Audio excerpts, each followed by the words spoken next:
Welcome to The Source with your host, Dr. C.T. Curry, and co-host Kobe Owens. News all across the nation.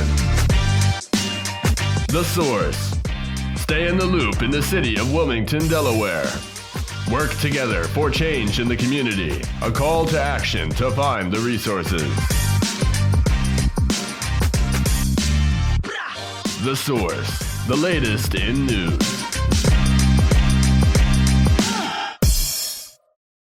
Good evening. This is Dr. Curry. This is Kobe Owens. And welcome to The Source. Kobe, we have so much to cover today, from the Hispanic parade to the police found a body in the city of Wilmington to we having a shooting today. So we want to really get to the business of what's going on. And also I want to talk a little bit about that homeless task force committee, because there's a lot of chitter going on about all of that. But let's start today with talking about the shootings in the city. And we did discover that there was one shooting that took place on last Tuesday right here in the city on the 1600 block of West 3rd Street. Do you know anything about it?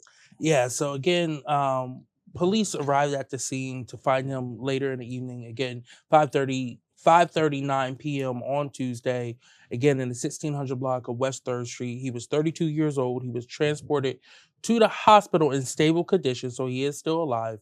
But other than that, detectives have no other information. They were out canvassing for evidence and for witnesses, but no information on a suspect or motive has been released at this time.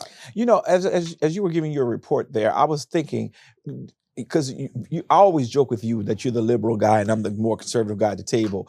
And do you think it's wrong if we could probably put some legislation forward to talk about, if you don't share, if you know who did whatever to you? For example, this gentleman was shot. He's under stable condition now. What if he really knows who did this? Mm-hmm. The silence on the street is don't tell. Should there be some legislation, in your opinion, that says if you don't tell and we know that you know, that we'll lock you up? So the only issue with something like that would be people would be scared to even go to the police in the first place. So they would try to kind of mend their own wounds. Mm-hmm. That also creates more of an opportunity for underground medics to kind of take advantage of people as well, too. That's interesting. I never thought of it that way. You came at it. I call myself catching you off guard, but you came at it in a way that I don't even have a second follow-up really for you on a real note. I'm just concerned that, I want people to survive, okay? Mm-hmm. But if a person die, quite natural. But then one of our updates is that they are catching some people people did not die. But I just really trying to find a way to help the police to become even more efficient at what they do. Mm-hmm. But in doing that, if it's going to cause more danger, then I understand what you're saying. But you did come at that a little differently than I had anticipated.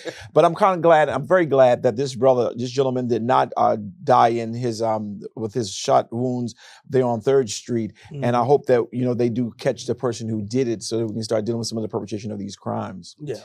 Let me do an update also with Mm-hmm. this. Speaking of that, Wilmington police have now arrested a person in the, I guess it's called Hedgeville, double shooting. What do you know about that? Yeah, so we talked about this, I guess it was 2 weeks ago at this point.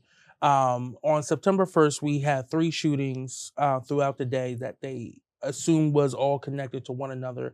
One resulted in the death of a 17-year-old, a 24 and an 18-year-old were shot, and then a 41-year-old woman was shot as well too at 3 different times. Well, they arrested the 18-year-old Edward Jones without incident on Saturday, September 13th, and charged with 2 counts of attempted murder in response to the shooting that happened on that day. Again, that was September 1st that the shooting happened. So they were able to catch him in 12 days. But he shot 2 individuals, a 24-year-old man and an 18-year-old man in a 200 block of South Harrison Street. Both those young men survived. Mm-hmm. They were taken in stable condition to the hospital. And Jones is being held at Howard Young Correctional Institution on a $780,000 cash-only bail, following with the 2 counts of first-degree attempted murder possession of a firearm during the commission of a felony, 2 counts, carrying a concealed deadly weapon, 2 counts, and discharging a firearm on a city street, 2 counts. Yeah, and this gentleman who this 18-year-old Edward Jones, uh, did he? Is there any indication whether or not he's going to share why he did what he did? So that becomes a question of the prosecution Mhm. if they can get him to admit to it, or to to confess. Yeah. Well, right, because it's alleged at this point, Yeah. and they believe they got the right person. Doesn't mean that they do. But I'm just, I'm trying to get into the psychological formation of why people do what they're doing. You're shooting 2 people. Again, we have to assume he's not guilty yet because he has not confessed to this. But if he is, the question is why? What was the purpose? How can we do better as a society, as a culture that will prevent this? And that's what I'm trying to get to the root of what's going on, because he shot 2 people and they probably weren't supposed to live. No, they probably weren't. And I think one of the interesting things here also is you can never get into the mind of why, especially a young person, but why anyone wants to pick up a firearm and fire. You look at some of the reasonings of other shootings in the past. It's been over, he liked to comment on a girl, not his girlfriend, but a girl he likes Instagram posts. He beat me in 2K. I lost a basketball game. The reasoning is not there whatsoever. Listen, you lose sometimes in life. Yeah. You're not gonna win every basketball game or video game, right? That doesn't justify you picking up a firearm and shooting someone. Absolutely. So the thinking, trying to understand the thinking, sometimes will probably drive you crazy yourself. Yeah. Well, it's just I'm always trying to get to the root of the issue as opposed to just dealing with the issue. The issue is that allegedly he shot 2 individuals. But why? Why? As a matter of fact, in church this morning, that's what I dealt with, the why of a lot of things, because that's how we try to get to some resolution. But I'm glad that they have somebody under arrest at this point. And I said to our chief, you're doing a great job. The police department is doing a great job with solving some of these. I mean, we went almost 2 years, 3 years, 4 years with solving no cases. To have this in 18 days, that's remarkable. And that's why I want to continue. 12 days. I mean, 12 days. I'm sorry. 12 days. That's right. Okay, well, give him his due prop. And 12 days really makes this remarkable. And you see the presence on the street, and it's not in a hostile way. And that's another thing. That's one of the things that you were fighting for. If you're going to be a part of the community, you need to be a part of the community. And it's very much evident that it's not so hostile where you got guys out with guns like Trump wants to send in the troops and things of that nature. But you see that they are in the community, and I'm very grateful for that. Another thing I want to turn our attention to is a body that was discovered on Lancaster Avenue over there where that Dollar General is, not too far from where I get my hair cut at too. There's a lot of drug activity there. I mean, from people stopping in the middle of themselves walking and just standing frozen. What is going on in that section of the city, or regardless? Yeah, I mean, this area it's not unheard of for them finding people who overdose over there.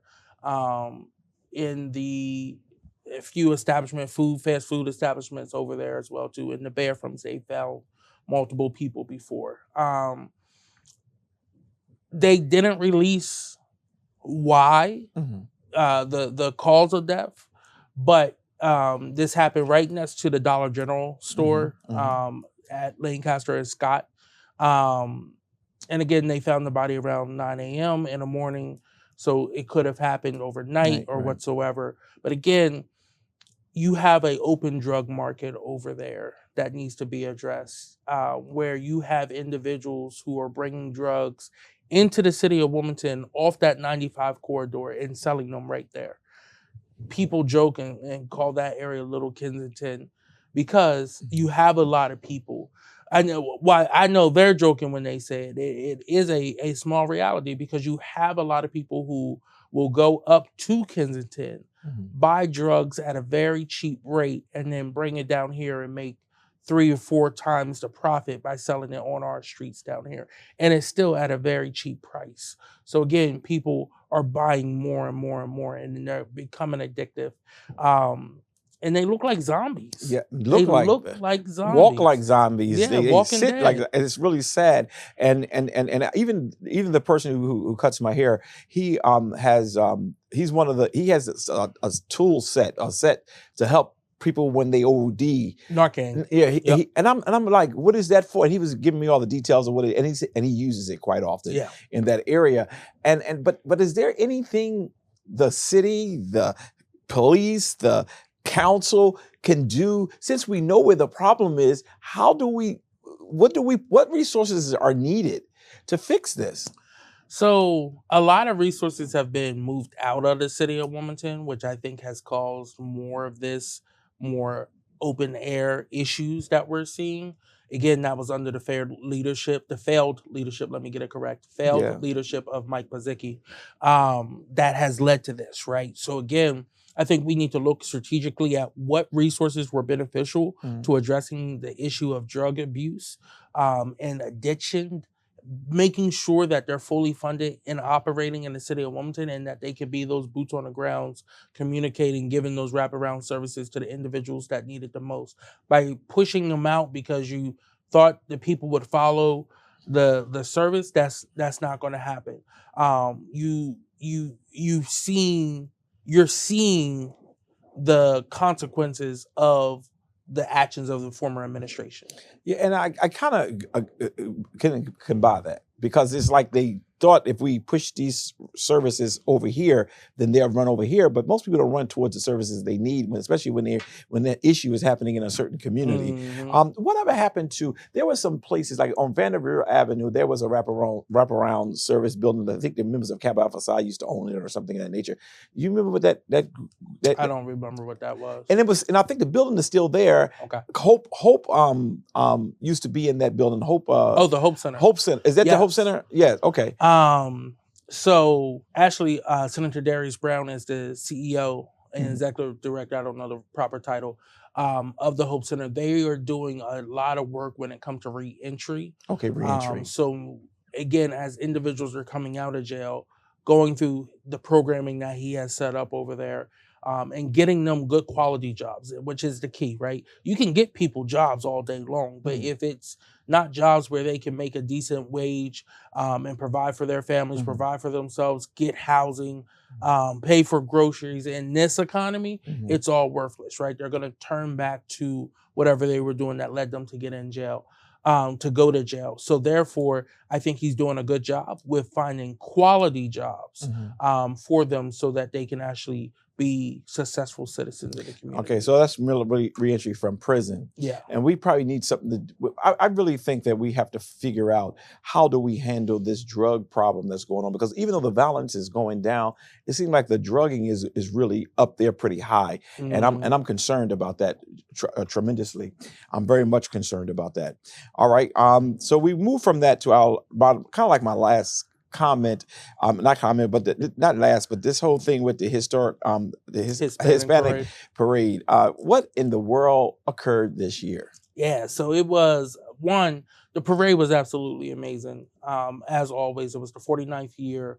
Multiple of us, council people, elected officials, community members, we were in the parade. The parade in the festives from Nuestro Raíces ended at 4 p.m. You had a group of people who had been drinking all day, who were nowhere close to where the parade festivities were, but still on 4th Street, out partying in the hundreds and hundreds of people. From minors all the way up to adults. They were drag racing. They were doing donuts in their car. A young woman was hit by a car doing donuts. They had dirt bikes and everything out there doing wheelies. The street had been opened back up, but they parked their own cars there to block off the street. It was right at the corner where like Tropicana is. There's a laundromat right there as well too.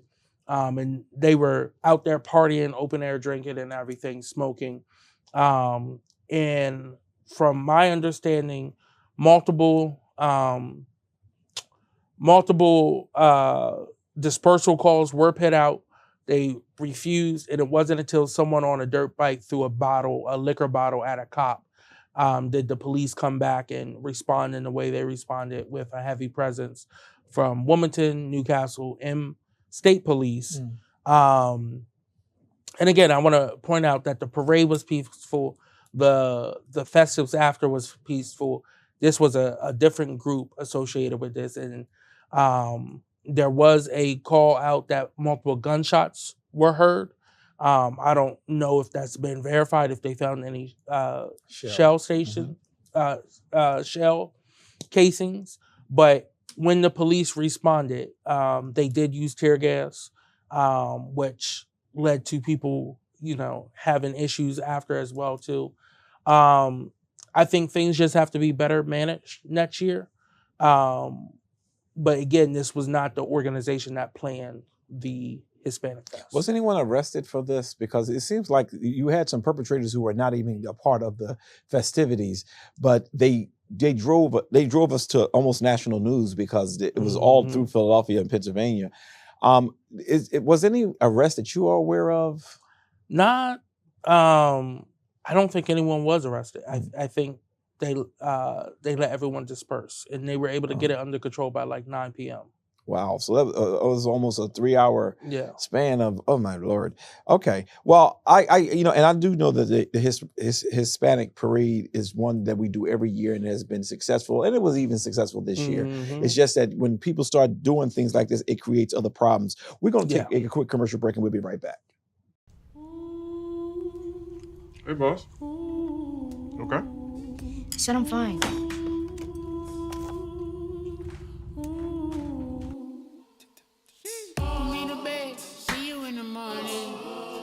With the first did Superman, but it wasn't on it, and we lost it. Talk to me.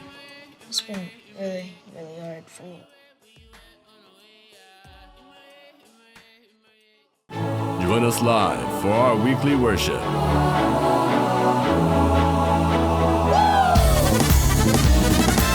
Every Sunday at 9 a.m. on Facebook and YouTube.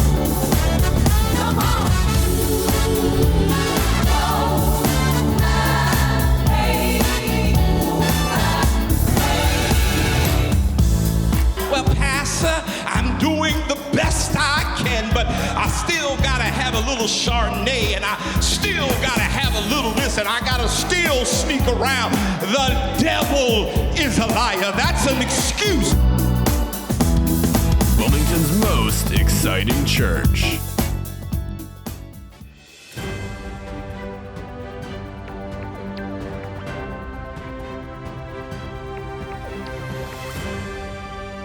And we're back. I wanted to do a special segment just to deal with this whole issue of homeless and the homeless task force that is designed by the mayor's office. I've been watching community conversations with, whether it be with some political officials as well as some community members, and it's been several questions raised about what's going on with this whole homeless task force and some of the recommendations that came out of it. So there's several questions that they're asking, and I happen to know that you're on that committee as well. So I thought it would be great that we just take a minute today to just talk through some of the things that, some of the concerns they have. First, where is this place proposed?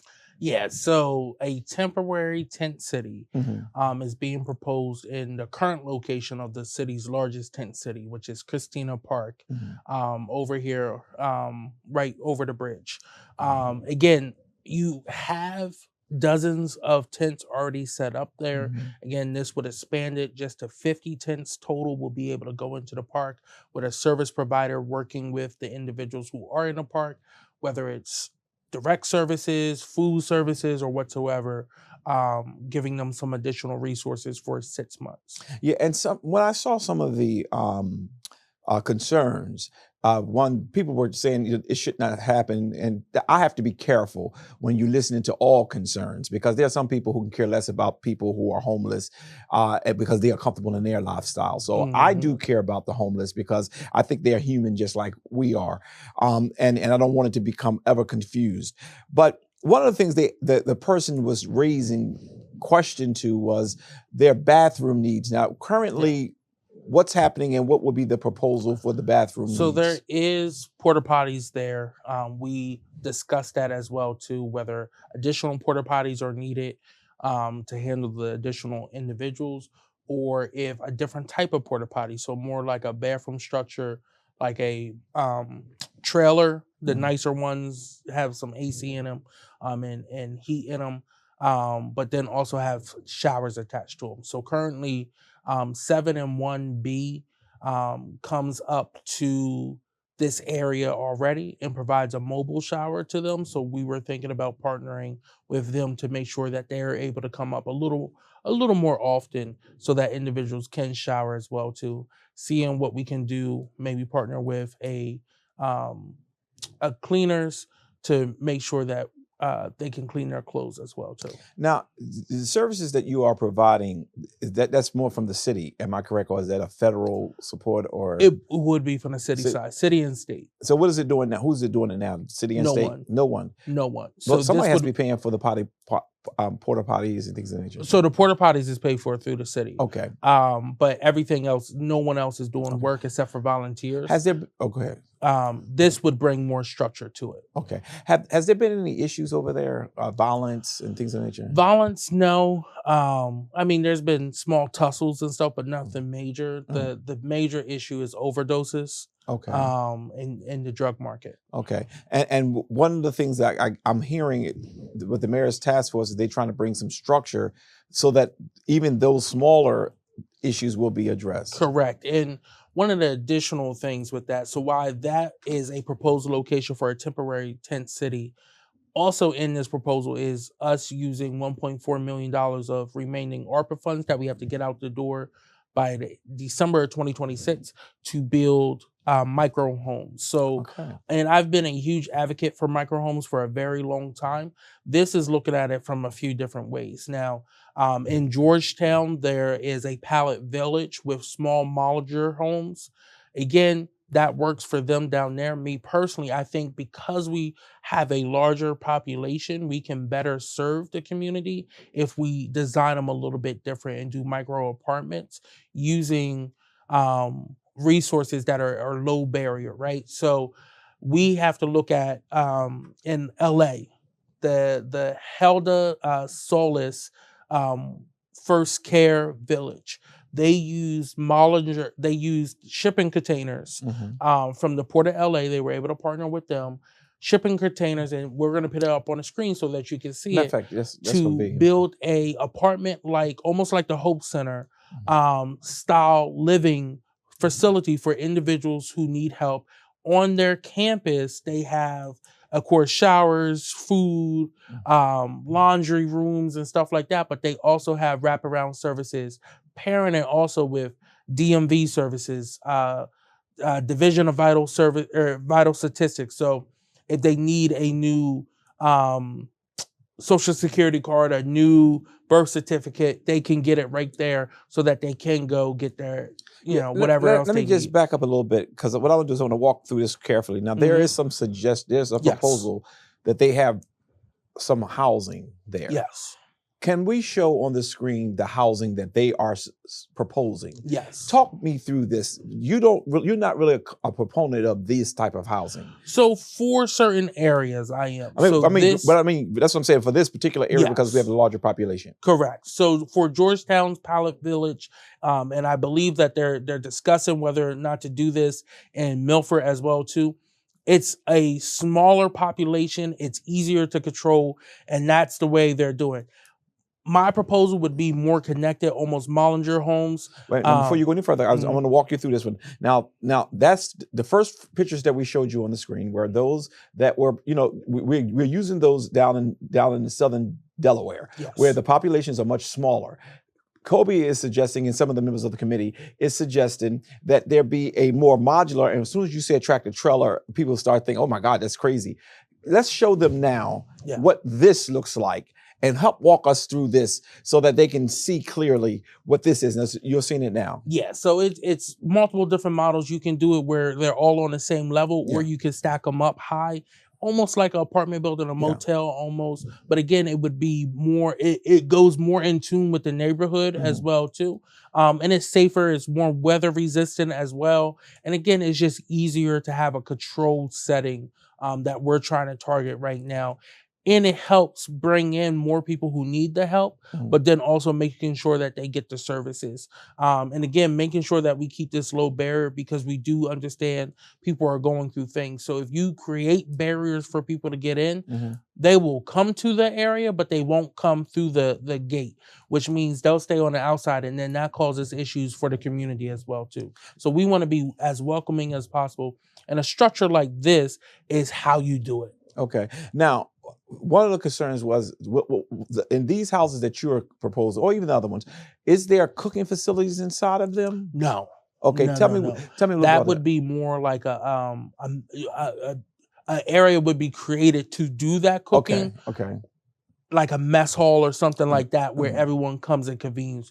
Of course, you could, have snacks in your place, but again, one of the issues that you deal with is rodents and stuff like that. You want to keep costs down with that, so you wouldn't want people cooking in their own. And that's not too far from Sunday breakfast, am I correct? Correct. So even if they wanted meals down there, they can even, while we're doing temporary. So Sunday breakfast, if you cuss in there, you get kicked out. If you get caught cussing two times, you're banned for life. Oh Lord. So some of these people have mental issues. Yes. So they don't mean to be as correct. I mean, we are a church, and we feed the homeless and things of that nature. And then sometimes they cuss. Sometimes we have funerals here, and they cuss. So you're saying that if a person uses vituperative language twice, they may get barred for life. Yes. That doesn't make sense. That's not my business to say what makes sense in that area, but that doesn't make sense. All I'm saying is they get a lot of money from the state to take care of people, but they have kicked more people out in the last year than they have served.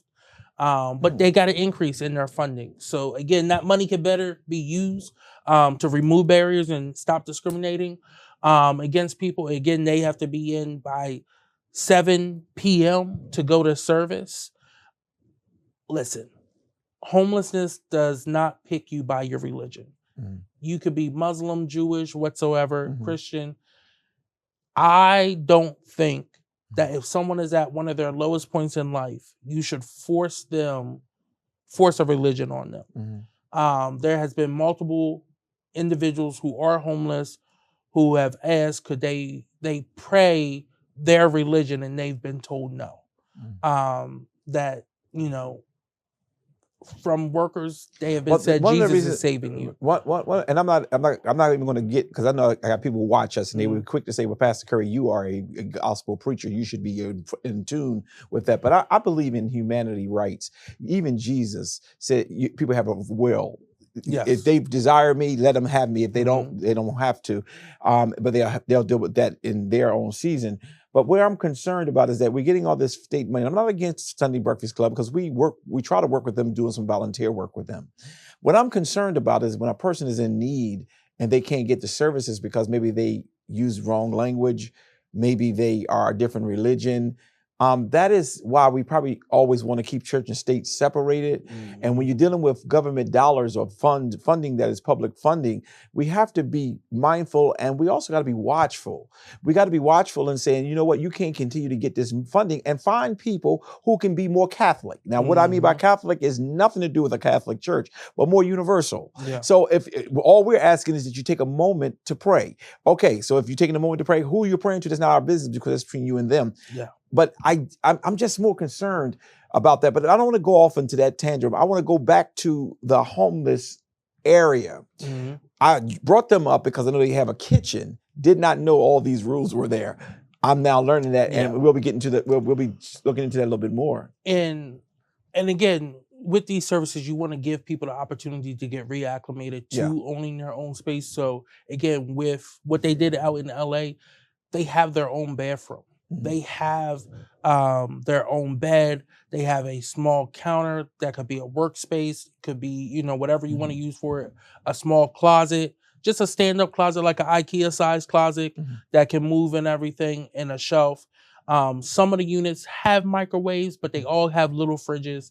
Again, they've partnered with General Electric's GE, and GE donated all that stuff, right? They said, how many units do you have? We'll donate it all, right? So again, we can do something very similar to that. We have partners who are willing to give back. They just have to be asked.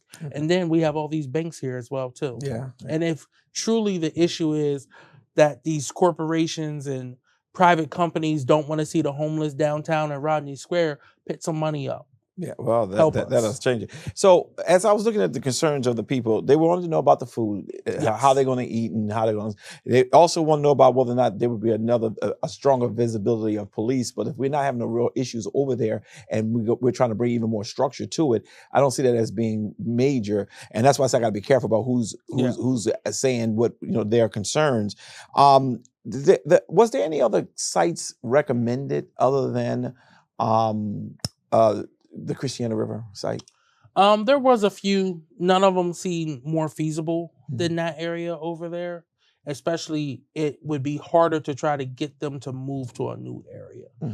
So again, trying to be more compassionate about where they are currently right now, and seeing how we can work together. How strong do you think that the proposal is going to move forward with it's kind of like Tin City now, but with maybe some modular homes there? So again, I think it's going to move pretty quick. The Carney administration's already looking at these recommendations and looking to start the conversation, maybe possibly with Springboard Delaware, who has some suggestions as well too, to come in and do this type of work and build these. I think honestly it could be a fun opportunity to bring the community together to help build it as well too. To show that we are united in helping one another, loving thy neighbor, if you want to look at the commandments, and not use them for your own benefit. But again, I think this offers a lot of opportunity. So I would say you probably will start seeing this move quicker within the next maybe 3 months. And then with construction started, hopefully, right as we come out of winter. Yeah, and what I probably should do is I should invite somebody from the Carney administration to come and do a little bit further conversation on this as a community update, because I think that this is something. I'm not going to turn my back on the homeless, and because it's not convenient for me to do certain things. My daughter, as I share with you off the air, my daughter, I bring her home every Monday. She has to come to church with me in the evening to do her praise dance rehearsal, and she comes up that road and she birthed her ministry, you would call it, or her nonprofit, where she's basically every Christmas she's buying all this stuff, using my money, but buying all of this stuff to make sure that the homeless is taken care of, because she has a heart for people who are less fortunate than we are. And I think that this is something that we have to continue to remember, to love thy neighbor, as thyself, and that we tend not to pay attention that by this all men will know that you are Christ's disciples. We tend to forget all of that and use for our benefit that we are Christians, we are this, we are the other, but we really overlook the homeless. And I don't think that is fair. Now, I'm not taking a position on a person who's been doing all this conversation with some of the political leaders, but I am very concerned that we are not doing what we need to do for the homeless, but I don't want it to be a chaos neither. And if it seems like y'all all talking through, it seems like you're not going to just throw something together and say y'all by yourselves. There's some conversation being done with it, and I think it's important. And of course, the key part is going to be to follow up and follow through with the recommendations as well, too, making sure the services are still there and that it's funded as well, too. Hats off to your daughter as well, too. I think that's also a soft skill she delivered, donor relations. She's the softest side of her father, okay? But, again, it's you see a more, and we had this discussion with the homeless task force, that you see the younger generation showing more compassion towards individuals who are, again, at one of their lowest points in their lives. So again, hopefully with that bug to want to give back and give to a community in need, paired with some structure and some funding, proper funding, the volunteerism, it can all come together and mesh together pretty good. Yeah, and I just want to end this segment by just saying that I hope that people would speak with their hearts a little bit better. And I also hope that we would recognize that people are people.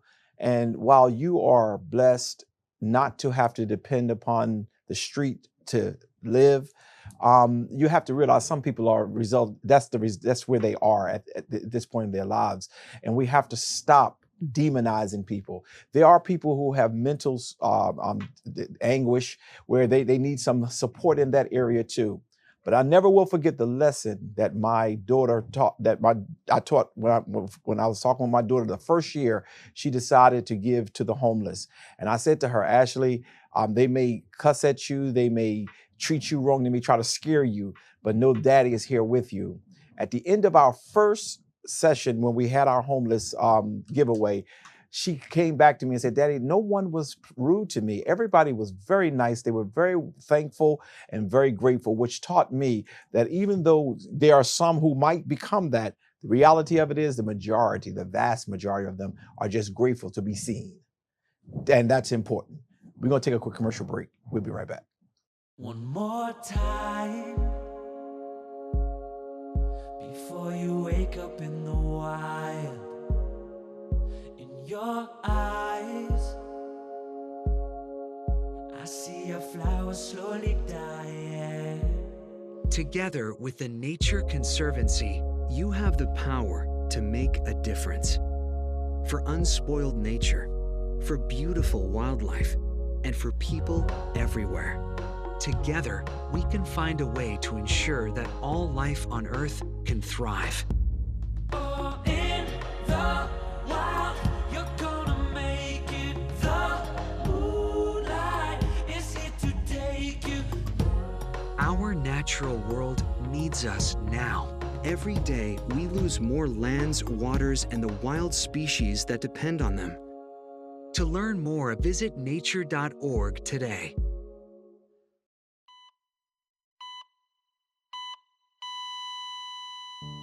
Christopher Holton. I'm very active. It was a Saturday morning. Normally I go for my normal walk. With no warning, Chris suffered a near-fatal heart attack. But thankfully, Brian Buckley, a bystander, saw him collapse and rushed to help. He did this big gasp for air and then just stopped. It's like I went into autopilot. It's like all that training I did back in the day around CPR just magically came out of nowhere. Because of the CPR training that Brian received, Chris did make it and didn't die on the trail that day. CPR training provided by the American Heart Association. Looking at your hands, these two hands could save a life.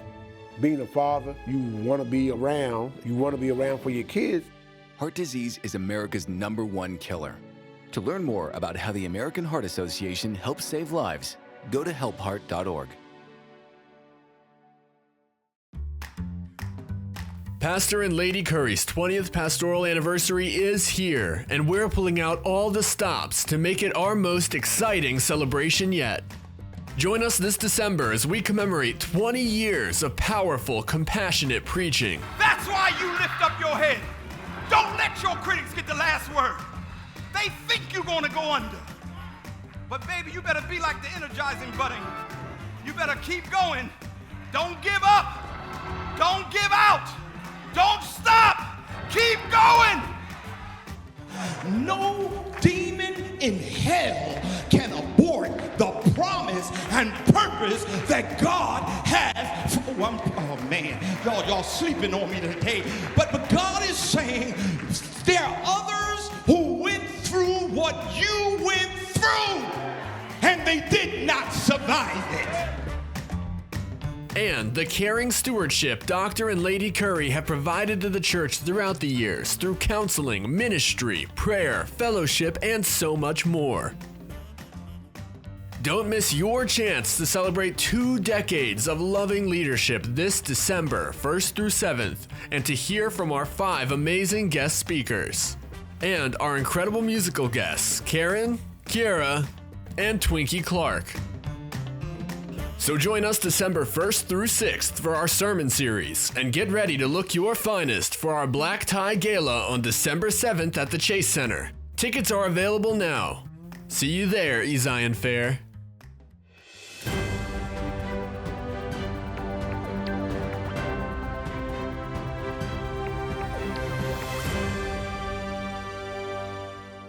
And we're back. Kobe, what's going on with the Kobe Corner? Yeah, so there's a few things going on. There was a clown show that happened the other day, actually 2 days in a row, Tuesday and Wednesday. That's right. The FBI director, Patel, testified in front of the Judiciary Committee on both the Senate and the House side. And it was absolutely a funny show, but it showed that he is the least qualified individual to be in charge of the FBI ever. And I can say that with confidence because he never even served as an FBI agent. Right. He's the only director who's never served in the FBI who's now over top of it. But the questions from that committee meeting varied. They asked him about why so many agents have been reassigned to do immigration work or to do foot patrol policing. That is not what the FBI is supposed to be doing. FBI is supposed to be doing counterterrorism, cybersecurity, and stuff like that. They're specialized agents in those fields, and he has reassigned them to help with Trump's immigration push. That leaves us vulnerable as a nation. The FBI, NSA, CIA, they have their own roles in law enforcement. They are not supposed to be doing traffic stops. They are not supposed to be doing warrant searches unless it's a huge target and stuff like that. Right. Again, he made it very political.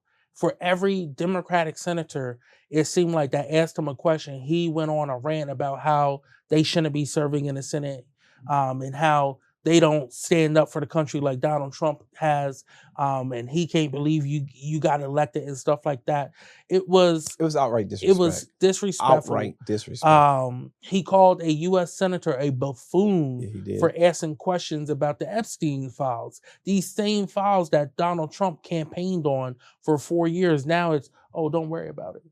He said in a testimony under oath, he said that no one was trafficked. Yeah. He said it hasn't been proven that anybody was trafficked. Yeah. From the notes he had, from the case he has. Yeah.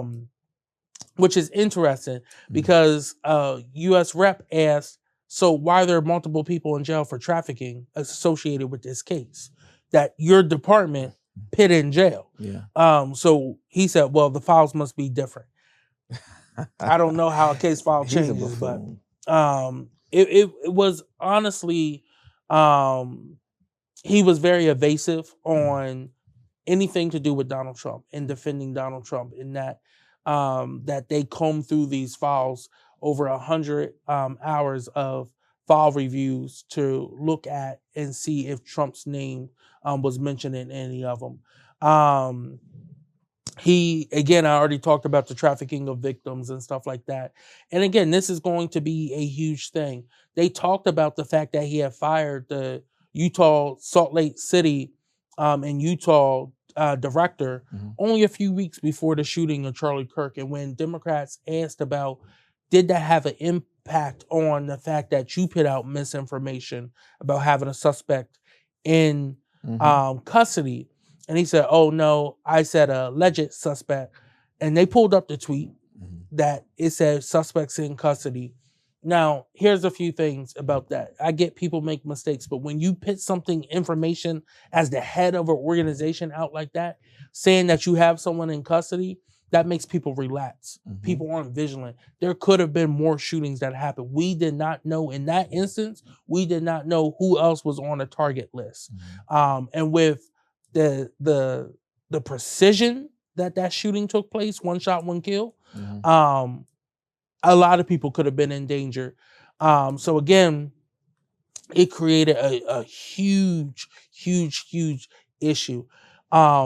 While all this is going on, there is a discharge petition that is going around. What does that mean? A discharge petition means you go around, you have a piece of legislation you want to get on the floor of the House. but the speaker doesn't want to put it on the floor. You can go, you can kind of circumvent them by getting 218 other members or 217 other members to sign a petition to say, yes, we want this on the floor. We're going to vote for this. And it went off. And most Democrats have already signed it. There's a new one who just got sworn in who said he's going to be signing it very soon. That should take him up to about 212. So he needs 6 Republicans to sign on. As of right now, he has 3 other ones, which means only 2 more have to sign on. 2 more that are feeling the pressure of what's going on right now in America. And that's, I think it's 92% of Republicans, 86% of Democrats, 82% of independents want to know what's in the Epstein files because it's been talked about for so long. So we'll see what comes of it.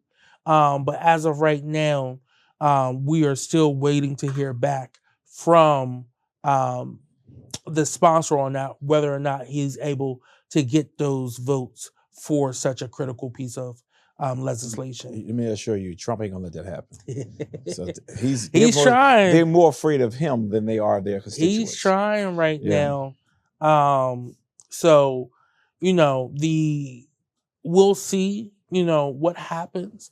But I can guarantee you the members who are pushing for this right now, the Republicans are being targeted right now in these races. So again, we'll see. Again, only a few more Republicans have to sign on till they have those votes. Next, the Delaware Landlord Association, the group that opposed rent stabilization, the group that has opposed right to representation, which gives you the right to attorney or a qualified tenant advocate if you're going through eviction, has filed a lawsuit against the state and the county because of the ability for them to do split rates right now, trying to stop the property tax reassessment relief measure that the General Assembly was able to pass in August of last month. Again, this group does not have your best interests in heart. They have their bottom line in heart. And again, I guarantee you this probably will not be the last organization that files a lawsuit, but this is the first one that has filed one since HB 242 passed, which during a special session, which allows for all 3 counties and school districts to have split rates so they can charge different percentages. The city of Wilmington already had this for commercial and for residential property units. Now, they're saying that this is going to, because of the property tax assessment and causing tax bills, such an increase in their tax bills to go up unjustly in their complexes, right?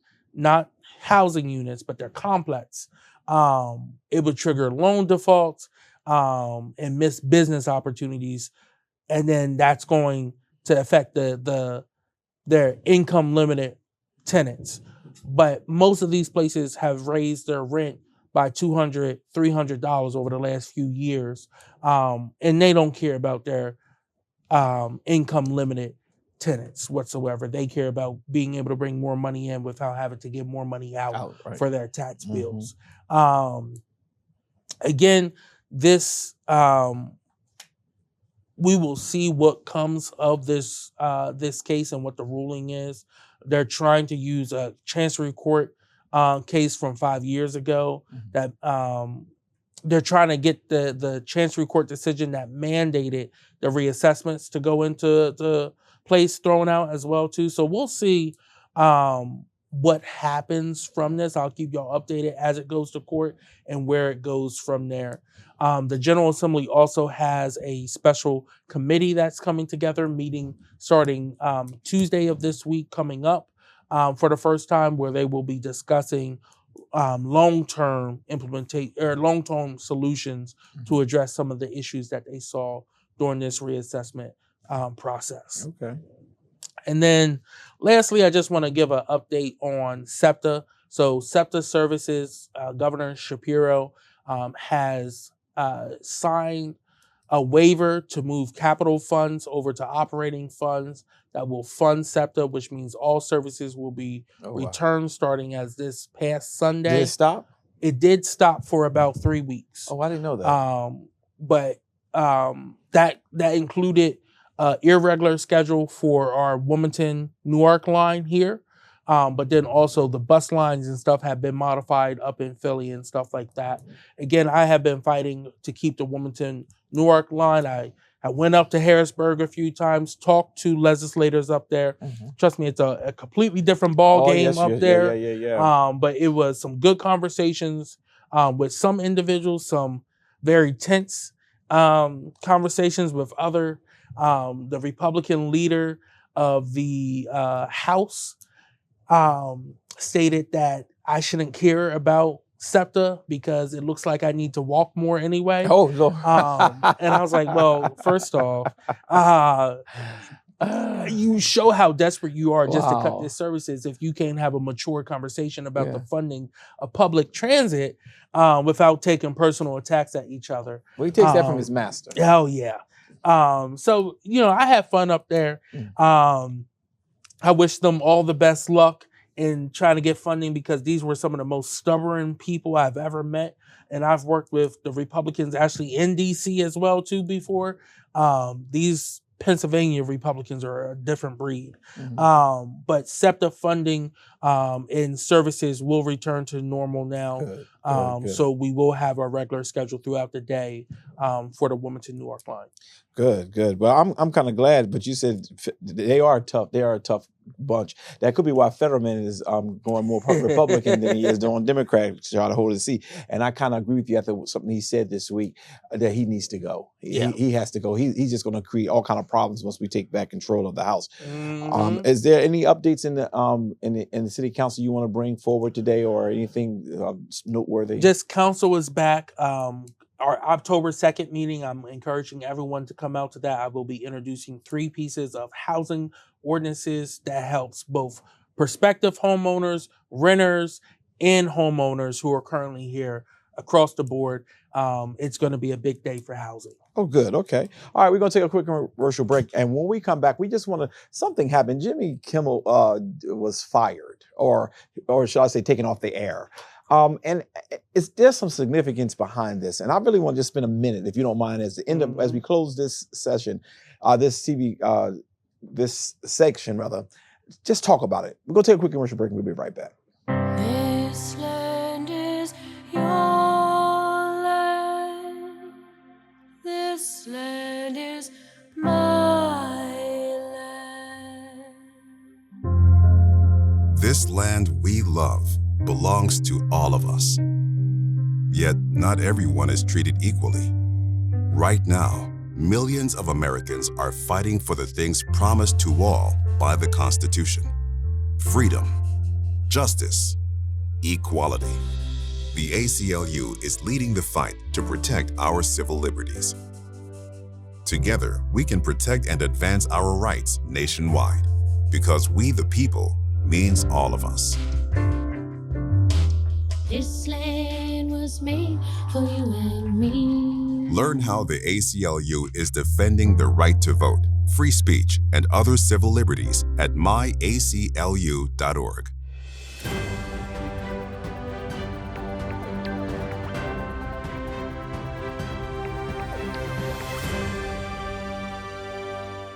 And we're back. Just real quickly, because we don't have any time left, Kobe. I am not one who watch late night TV because I work so hard during the day. I'm sleeping during that time. But it's the essence of them getting rid of 2 of them. This is the second one. Trump already prognosticated or predict that this was going to happen. They removed Jimmy Kimmel from how do you say his name? Jimmy Kimmel from his slot, because allegedly he made a comment, which he did not. When I heard the comment 12,000 times, he did not, but they wanted to get rid of him. Isn't it the path to dictatorship, the path to destroying democracy is to kill all the folks who don't like the king so that the king can have a smooth path to do what he or she what he desires to do? Yeah, I mean, you look at what is happening in China, what is happening in North Korea. You pretty much have government-run news outlets which only put out what they want to put out. Yeah. On the contrary, what's really happening is just a narrative they want to put out. That is what is happening right here in America. And you have so many people who are willing to falter and do whatever they want because they put it out through Fox News and OEA and all these other things. But even in Fox News, when someone criticizes Trump, they lose their job. One of the people, again, I still do not agree with a lot of things he says, but Tucker Carlson lost his job. So again, because he was critical of Trump wanting to work with Netanyahu. So again, this is something that we're seeing that is coming way too common, that the president and his cronies are forcing people off the air and silencing voices. Now, they really took those 4 years that Biden was in office to really strategically plan all this out. People think that Trump is this smart to be able to have all this stuff happening all at the same time. I believe he has assigned every issue to a different person, and their job is to make sure it's getting done. Mm-hmm. The whole goal is to dismantle democracy. I know that. But there is so much going on. How will we ever recover? I mean, it's going to take some time. It's going to take some time. And I don't know if we can, if Democrats aren't willing to be just as blatant with it, with using their power to use their power, but doing it to correct issues. If you get in power and you're like, well, let's see how the Republicans feel about this. Let's see how the Mitch McConnells and them of the world feel about this. You're not going to get anything done. Donald Trump has given you the blueprint that you can correct things or you can mess things up however you want. You just have to do them. And that's exactly what he's doing. Yeah. So it's like he's more like he's asking for pardon before he's doing for any permission at all. He's just doing it. And if I get slapped, I get slapped, but I'm gonna keep moving. Will anybody in his administration beyond him, because they kind of gave him immunity, be held accountable for some of the stuff that's going on? I highly doubt it. Because he's probably going to give everybody immunity once he leaves his office. This is really a sad day. And I was talking about Fetterman earlier when I was sharing how Fetterman is really a sick case. He's doing some crazy stuff right now. We stuck by that guy, but do you think he'll survive his next election? I don't think so. I think he loses in a primary. Okay, I hope he does. Yeah. Before we have to go, I only have another minute left. I just want to say to everyone that we're going to be doing our grand opening and our ribbon cutting of our project here in Southbridge. We are so proud of it. We are so happy about it. We're doing just a little teeny thing to help our seniors to be able to live in affordable housing without the real way. Not saying you got to do this and you got to have this amount of money. You got to be under the poverty level. And we're only going to take a certain percentage of your income so that you can continue to live, so that you will be able to live in decent, affordable housing. We're going to do a whole tour of it so you can see all the amenities that we have, from the deck in the back, the gated in deck, to the different amenities that we have in these apartments. We really spared no money to make sure our seniors, you have lived, seniors, all of your life taking care of this generation and the generations that's even behind us. At some point, as I was speaking of the homeless, we have to look at you and say, you are part of humanity. And because you have become senior in your years, you're not overlooked. So it's going to be on October the 12th at 2 p.m. here across the street over at the area where we have. It's only 10 units. And I know I'm making it seem like it's 1 million units, but it starts somewhere. And I hope this model will continue, because our seniors deserve the very, very best. We didn't just build something and say, give it to the seniors and charge them all this money. We built something with thought. We built something with quality. And then we said, we're not going to charge them anything that they cannot afford. The poorer you are, the less your rent will be. Have you ever heard of that in this day and time? The poorer you are, the less your rent will be. I wish we had more of it. But we're going to do our very best. So I hope you can join us on Sunday, October the 12th at 2 p.m. We will have the grand cutting, ribbon cutting, and we will be touring those facilities so that you will be able to see what you need to see. Kobe, is there anything else you have on your corner? That's all I have. Well, all I can say to you all, thank you for always watching, and we hope and trust that you have a better day today than you did yesterday, but not as good as you're going to have tomorrow. God bless you. Take care, y'all. You've been watching The Sword